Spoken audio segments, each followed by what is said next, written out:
বড় আলেমদের সাথে যার পদচারণা, বাংলাদেশ জমিয়তুল মুদাররিসিনের আন্তর্জাতিক সম্পাদক এবং বড় আলেম, তিনি আমাদের মসজিদের খতিব আলহাজ হযরত মাওলানা মুফাসসির কুরআন জনাব আল্লামা আব্দুর রাজ্জাক সাহেব হুজুর আলোচনা করবেন। অত্যন্ত চমৎকার আলোচনা করবেন, দেখবেন ইনশাআল্লাহ। আপনারা থাকবেন না চলে যাইবেন? সবাই কয় না থাকবেন না, থাকবেন না।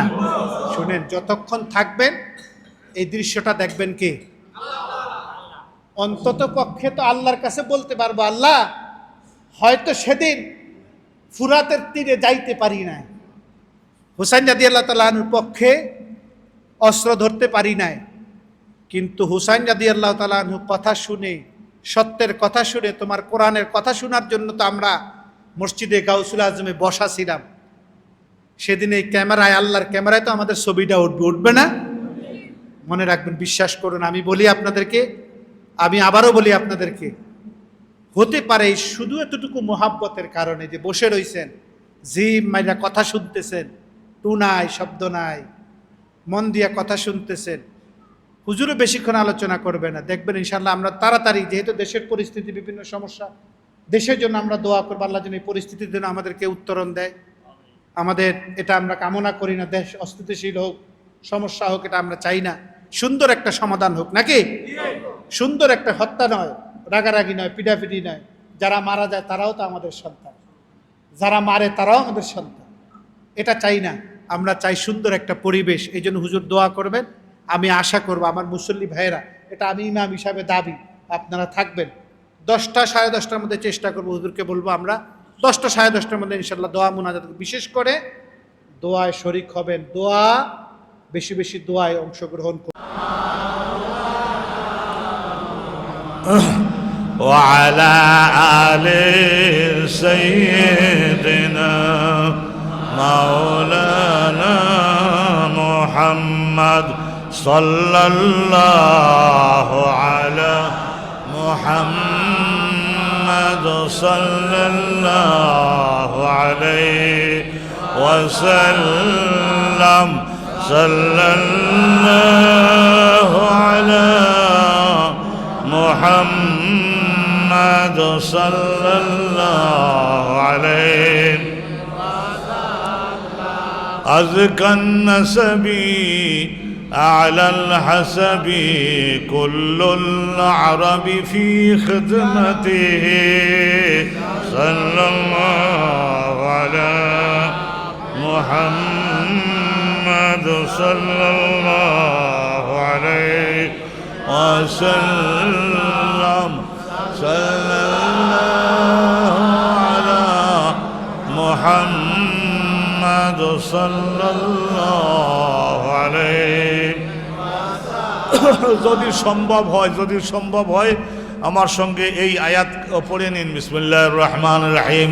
قل اللهم مالك الملك تؤتي الملك من تشاء وتنزع الملك ممن تشاء وتعز من تشاء وتذل من تشاء بيدك الخير إنك على كل شيء قدير تولج الليل في النهار وتولج النهار في الليل وتخرج الحي من الميت وتخرج الميت من الحي وترزق من تشاء بغير حساب صدق الله العظيم وصدق رسوله النبي الكريم ونحن على ذلك من الشاهدين والشاكرين والحمد لله رب العالمين।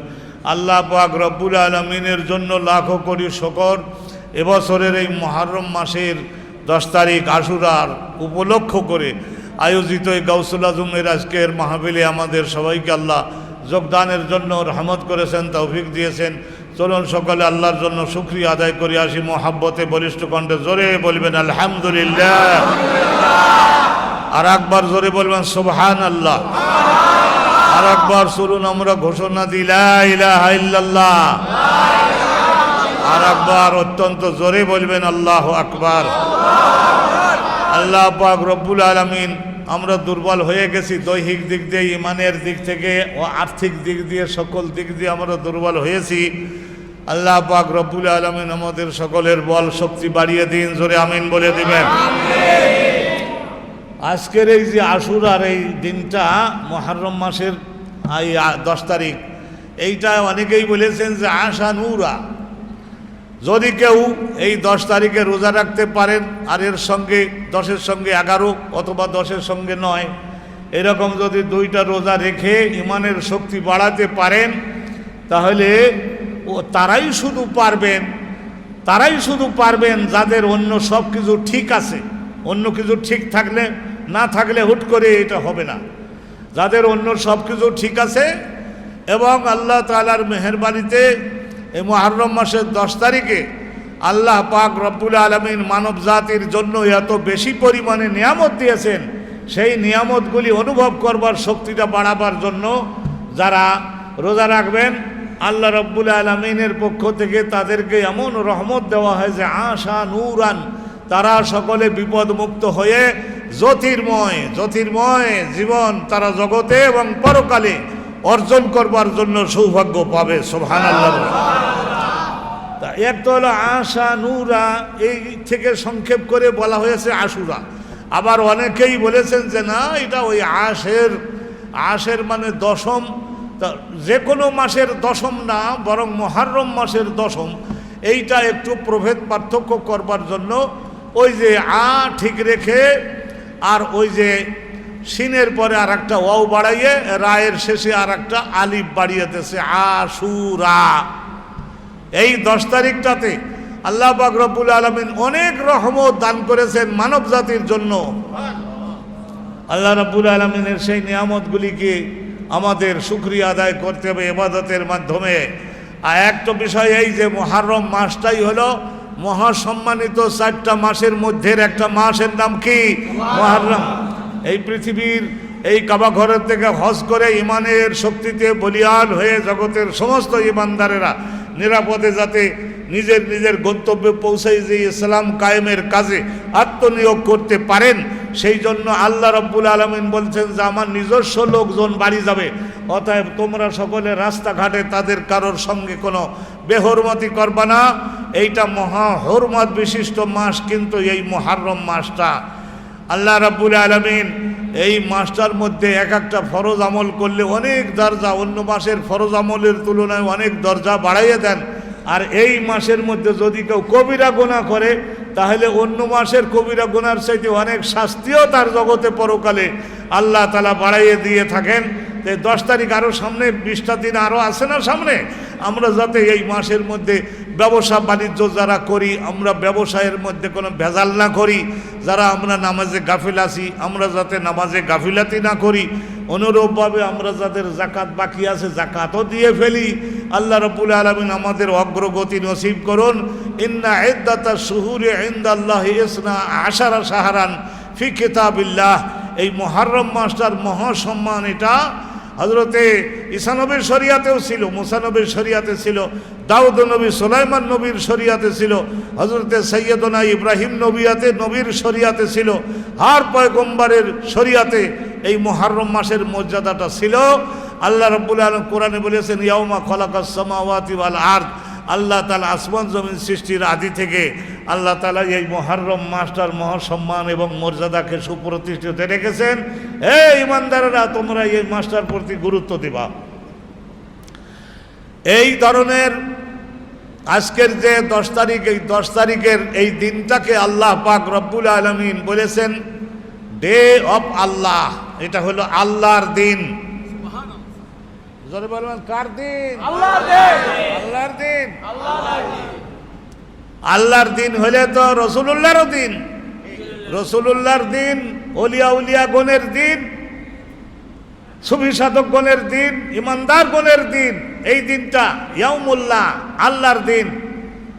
এই আল্লাহর দিন তো আপনারা বলবেন যে হুজুর এই তো আল্লাহর দিন মানে তো প্রত্যেকটা দিন সৃষ্টি হয় আল্লাহর সূর্য উদিত হলে, তখন কথা বুঝছি বললেন এই সূর্যের রৌদটা তীব্রভাবে পৃথিবীর এই এই গোলার্ধের মধ্যে পড়ে, তো আমরা সেইটারে বলি দিবস। যেটা প্রত্যেকটা দিনই তো আল্লাহ সৃষ্টি করেন, সূর্য আর পৃথিবীকে ঘুরাইয়ে আল্লাহ দিন সৃষ্টি করেন। আবার একটু বান্দা ক্লান্ত হয়েছে আর কিছু গোপন ইবাদত করবে, হ্যাঁ, একটু সুখ বিশ্রামেরও দরকার, সেই জন্য আল্লাহ রাব্বুল আলামিন সূর্য আর এই পৃথিবীকে ঘুরাইয়ে আল্লাহ রাব্বুল আলামিন দিন সৃষ্টি করেন। প্রত্যেকটা দিন তো ক্রিয়েটেড অনলি বাই আল্লাহ। একমাত্র কার সৃষ্টি? জোরে বলবেন, আল্লাহর সৃষ্টি। তো এখন তাইলে এইটাকে আল্লাহ কোরআনে কিভাবে বললেন? ওয়াজাক্কিরহুম বিআইয়ামিল্লাহ। হে আমার নবী, আপনি জগতের সমস্ত অবিশ্বাসীদেরকে বিশেষ করে আর ইমানদারদেরকেও আপনি ভালো করে জানান, ভালো করে বোঝাইয়া দেন যে আমি আল্লাহর কিন্তু কতকগুলি দিন কিন্তু আছে, আমি আল্লাহর কিন্তু বিশেষ করে কতকগুলি দিন আছে। সেই কতকগুলি দিনের মধ্যে এই মুহররম মাসের 10 তারিখটা হলো একটা বিশেষ দিন। সুবহানাল্লাহ বলে আলাইহিস সালাম। চিন্তা করে দেখুন, সমস্ত কাফেরদেরকে আল্লাহ রাব্বুল আলামিন বন্যার পানি দ্বারা ধ্বংস করে দিলেন। তো আমি অনেক সময় বলি, আল্লাহ শুধু রহিম রহমান না, তাহলে জগৎ চালাতে পারতেন না। আল্লাহ রাব্বুল আলামিন কাহ্হার এবং আল্লাহ জব্বার। কাহ্হার এবং জব্বার, শাদীদুল ইন্তেকাম, কঠিন প্রতিশোধ আল্লাহ গ্রহণ করেন। তবে আল্লাহ শাস্তি দেন, এটা রইয়া সইয়া দেন, একটু অবকাশ দেন, দেখি কাম ব্যাক করে কিনা, ফিরে আসে কিনা, এইগুলি দেখবার জন্য আল্লাহ একটু সুযোগ দেন। যখন আর হইল না, হযরতে নূহ নবীও সহ্য করতে না পারে ধৈর্যচ্যুত হয়ে উনি বললেন, লা তাযার আলাল আরদি মিনাল কাফিরিনা দাইয়ারা। এই পৃথিবীর মধ্যে আল্লাহ এই কাফেরদেরকে যে একজনেরও জীবিত রাখেন না, যে ঘুরে ফিরে সন্ধ্যেবেলায় আবার বাড়ি ফিরে আসে, এই রকমের সব মার্ডার করে দেন, সবগুলারে মারেন আপনি। এখন কিভাবে আল্লাহ রাব্বুল আলামিন কিভাবে মারবেন তা তো আর নূহ নবী জানেন না। আল্লাহর মারবার তো কৌশল হাজারো আছে।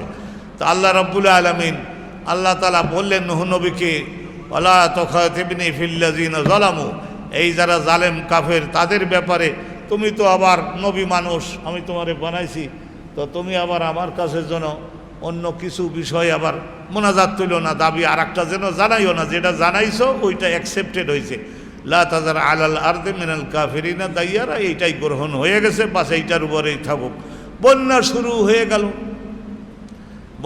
হয়ে গেল। আরে মরুভূমির দেশে, পাহাড়ের দেশে, সেই সমস্ত জায়গায় এই সমস্ত বন্যার পানি উঠে এক একটা পাহাড়, আমি সৌদি আরব সহ পৃথিবীর বহু দেশের পাহাড়ে উঠছি আমি। তো এই সমস্ত পাহাড়ে সৌর পর্বতে উঠা কঠিন, 3 ঘন্টা কমপক্ষে লাগে। আপনাদের এই 25-30 বছরের যুবক যারা, নতুন হৃৎপিণ্ড যাদের, এদের ওই সৌর পর্বত এর মতো হেরা পাহাড়ে উঠছি কয়েকবার। তো এই সমস্ত জায়গায় 3-4 ঘন্টা লাগে উঠে নামিয়ে আসতে, তাহলে কত বড় বড় পর্বত। তো এই সমস্ত পর্বতগুলি বন্যার পানিতে ডুবে যাবে, এইটা কি ধারণা করা যায় নাকি? কেউ ধারণা করতে পারে না। মরুভূমির দেশে এই ধরনের এত পানি, সুবহানাল্লাহ বলুন, সুবহানাল্লাহ।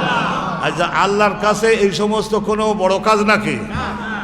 আল্লাহ তাআলা বন্যা পাঠাই দিলেন। ফারাত তান্নুর, সাধারণত অনেক দিন পর্যন্ত মাটিতে গর্ত করে যেখানে রুটি ছেঁকে গোশত রান্না করে, কথা বুঝতে পারলেন, এই সমস্ত রান্না করে যে সমস্ত জায়গায়, তা সেই জায়গার মাটিগুলি বেশি শুকনো থাকে না।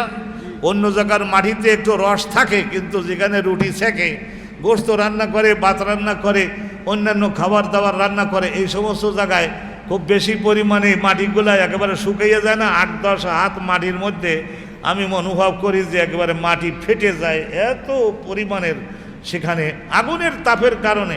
তো সেই জায়গায় আল্লাহ বললেন যে মাটিকে হুকুম দিব, তোমার পেটে যা মাটি আছে, পানি আছে, সব পানি বাইর করো, সব পানি বাইর করে দাও। আর আকাশকে বলবো, ও মোকাইল ডিপার্টমেন্টের ফেরেশতারা, যত পানি আকাশে আছে সব পানিকে একটু যুবতী বানালে তখন আর বেশি হাঁটতে পারে না, চলতে পারে না। 10 মাসের বাচ্চা যদি পেটে থাকে, সেই গাভী আর হাঁটতে পারে না, সেই উট আর হাঁটতে পারে না, সেই বকরি আর হাঁটতে পারে না, ভেড়া বকরি যাই হোক আর হাঁটতে পারে না। এগুলির দ্বারা এক্সাম্পল দিলাম।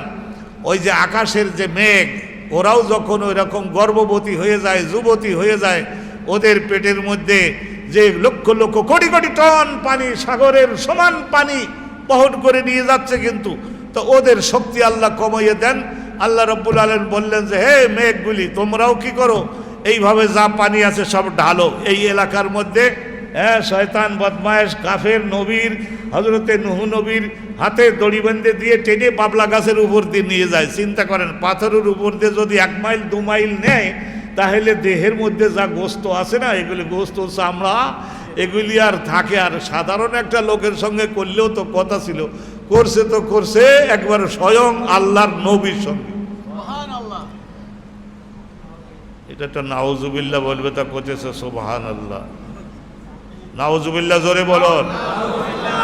আপনারা হলেন মহিউদ্দিন আব্দুল কাদের জিলানীর কেন্দ্রের মুসল্লি, আপনাদের তো একটা ইমানের তেজ থাকতে হবে। একজন নবীর সঙ্গে এই ধরনের ব্যবহার করলে আপনারা যদি সেখানে থাকতেন, তাহলে আপনারা সেটা সহ্য করতেন? কি করতেন? চাষা আপন প্রাণ বাসা, হ্যাঁ, এই কথা বলে অ্যাবাউট টার্ন কুইক মার্চ করে প্রত্যেকেই বাড়ি যেয়ে দরজা বন্ধ করে শুয়ে থাকতেন। এই জমানার মুসলমান তো এই ধরনের হয়েছে কিছুটা। মহাবন্যা আসলো, সমস্ত যারা একটু বুড়ো ধাড়া কাফের, তাদের সকল তো এই 8-10 হাত পানি হতে না হতেই ঢেউ, মারাত্মক ধরনের বড় বড় ঢেউ দিয়ে আল্লাহ সেগুলারে পানি খাওয়াইয়ে মারলেন। বড় বড় ইন্দুর মারা যায় না, পানিতে সাঁতার কাটবার অভ্যাস তো নাই, ওরা হলো স্থলভাগের প্রাণী। আমি দেখছি যে সব মরিয়ে বন্যায়, কথা বুঝতে পারছেন, এই বন্যায় সমস্ত ইন্দুর, বন্দর টন্দর যেগুলো সব হরিণ টরিণ সব মরে থাকে, অনুরোধ মরে থাকলো, মরে পড়ে থাকলো। কিন্তু একটু যুবক বয়সের যারা চতুর চালাক, আস্তে আস্তে পাহাড়ের উপরের দিকে উঠতেছে। আল্লাহর ফেরেশতারা বলে, বাসা ধন, যাবা কোন জায়গায়? সেদিন হুজুরের হাতে দড়ি বাঁধিয়েছিল না, তোমরাই না, তারা না, তা অতএব যাবা কোন জায়গায়? দাঁড়াও, একটু অপেক্ষা করো। আল্লাহ তাআলার ফেরেশতাগণ এই বন্যার পানিকে এইরকম ঘূর্ণি দিতে দিতে দিতে দিতে যে জায়গায় কাফের আছে ওই জায়গায় শুধু পানি এমন উঁচু করে নিয়ে যাচ্ছে, একবারে পাহাড়ের চূড়াগুলোর মধ্যে যারা উঠে বসে রয়েছে তাদেরকেও খড়কুটার মতো ওখান থেকে নামাইয়ে পানি খাওয়াইয়ে, এক একটার পেটের মধ্যে যদি 1 মণ 2 মণ পানি ঢুকে যায় নাক দিয়ে গাল দিয়ে, তাহলে তখন দেখা যায় যে বিরাট বিরাট কলসির মতো ভাসাইয়ে দিয়ে, হ্যাঁ, এখন সকলে জিন্দাবাদ করতেছে। এইরকম সবগুলাকে আল্লাহ মার্ডার করে দিলেন। আল্লাহ পাক রব্বুল আলামিন শেষ পর্যন্ত যখন কাফের মারবার জন্য বন্যা দেশের কাফের মারা যখন শেষ হলো, ওয়াস্তাওয়াত আলাল জুদিয়ে, জুদি পর্বত নামক একটা পর্বত আসে। বর্তমানের এই যে আর্মেনিয়া, এই আর্মেনিয়া নামক এই যে দেশটা, এর বর্ডারেই আপনারা জানেন আজারবাইজান নামক একটা দেশ আছে। এই আজারবাইজান নামক দেশটার মধ্যে নাগর্নো কারাবাখ বলে একটা এলাকা আছে। এইটা প্রায় 2 মাইল 3 মাইল উঁচু, অন্যান্য এলাকার তুলনায় 2 মাইল 3 মাইল উঁচু। ওই পর্বতটার উপরে অনেকেই বলেন যে এইটাই হলো জুদি পর্বত। ওই পর্বতটার উপরে আমার যাওয়ার নিয়ত আছে, দাওয়া তো পাইছি কিন্তু যেতে পারি নাই। পর্বতটার উপরে এই ধরনের 8-10 মাইল সমতল পাহাড়টার উপরে সাধারণ স্থানের থেকে ওই জায়গাটা খ্রিস্টানরা দখল করবে বলে যুদ্ধ করতে, যে আর্মেনিয়ার ওই যে এরা খ্রিস্টানেরা, তারা ফ্রান্স এককালে রাশিয়াও সহযোগিতা দিত, ফ্রান্স আর আমেরিকা তারা সহযোগিতা, ওইটাই তারা মুসলমানদের যেরকম মক্কা ওইটাই বানাবে খ্রিস্টানরা, তাদের ধর্মীয় সবচাইতে বড় কেন্দ্র ওইটাই বানাবে তাদের মক্কা, মানে বোঝাবার জন্য বলি। তো এইভাবে ওই জায়গায় হযরতে নূহ পয়গম্বরের নৌকাখানা গিয়ে আলহামদুলিল্লাহ ওয়াস্তাওয়াত সুন্দর করে বসে পড়ল, এবং আল্লাহ রাব্বুল আনজালনা মানজিলান মুবারাকান, আল্লাহর পক্ষ থেকে রাসূলুল্লাহ হযরতে নূহ পয়গম্বর উনি আর ওনার সঙ্গের ইমানদারগণ, ওখানে কোনো ধরনের পানি নাই, শুকিয়ে গেছে। ওই জায়গায় আল্লাহ পাক রব্বুল আলামিন নৌকা সহ এই মুহররম মাসের 10 তারিখ তাদেরকে নামাই আনলেন। সুবহানাল্লাহ বলেন। আরে সুবহানাল্লাহ, একটু জোরে যদি হতো। হযরতে নূহ পয়গম্বরের 4 ছেলে ছিলেন, ওই কেনান তো কাফের ছিল। কেনান বলেছিল সাআওয়ী ইলা জাবাল, আমি এই নৌকায় উঠব না, কারণ এই নৌকার